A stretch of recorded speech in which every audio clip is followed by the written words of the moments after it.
8:25. Happening now in the BT studios. Ami's trying to convince me to adopt one of her baby Richmond rabbits. We'll see about that. We're bringing you this morning an update to a story that Thor brought us just a while back about Ami taking the rabbit population in Richmond into her own hands. Quick recap about what you're doing in your backyard. Well, my daughter brought home a rabbit from our neighborhood. We had a couple that were running loose and they started to populate the neighborhood. And so when she brought it home, we thought we'd try and do the right thing and find a home for it. And then she had babies in our backyard. So we then decided that we should probably try and catch the remaining rabbits to try and stop the rabbit population.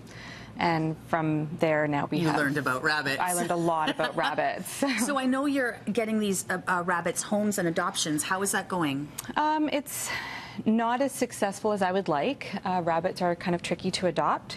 They are not as popular as cats and dogs, but I guess we have about half of them adopted. These little guys are still available along with their slightly older siblings in this cage.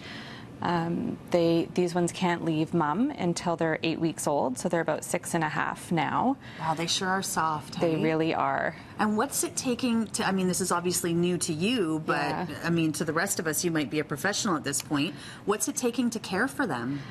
It's a bit of work, but I think it's because I have so many. I have 12 in my backyard right now, spread over 2 hutches and then a couple of dog kennels.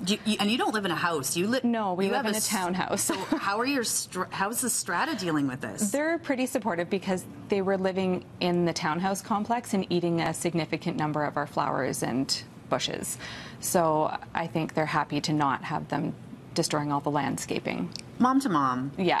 How much are you spending on this? Actually, very little. So we've been helped out a lot by Rabbitats, which is a local organization. Rabbitats? Yeah. That's perfect. It is. So they've been super helpful in donating a lot of the pellets and the hay. And then we have friends that work at Safeway, and so when they peel off those little extra bits off of their produce, they bring that home for us because it would otherwise go in the compost. Wonderful. So it's been not too bad. I'm curious, once the rabbits that you have are adopted, is this going to continue for you? No. No. So, No. I mean, is it making a dent in the rabbit population problem in Richmond? What's the end game? I think that's a good question. I mean, my end game is just to get my rabbits out of my backyard, but it's really opened my eyes to how hard it is for people who either want to deal with the problem, or if they need to get rid of a rabbit, there's nowhere to take them, nowhere. And you're spreading the word about the rabbits that you have in your backyard on your Instagram account. Here are some of the photos on there. What's your handle on Instagram? It's at Edgewater_Fluffle.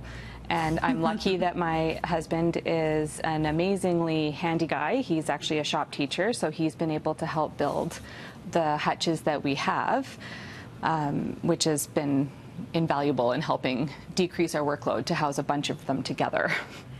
You have kids. I do. Are they having problems letting go of the rabbits now that you have them? Well, I think they were initially, but, you know, the other day was the first time I heard, oh, Mom's going to make an appearance. I heard my older daughter say, but Gabby brought it home, so why do I have to feed them? So I think the shine is starting to wear off just a little.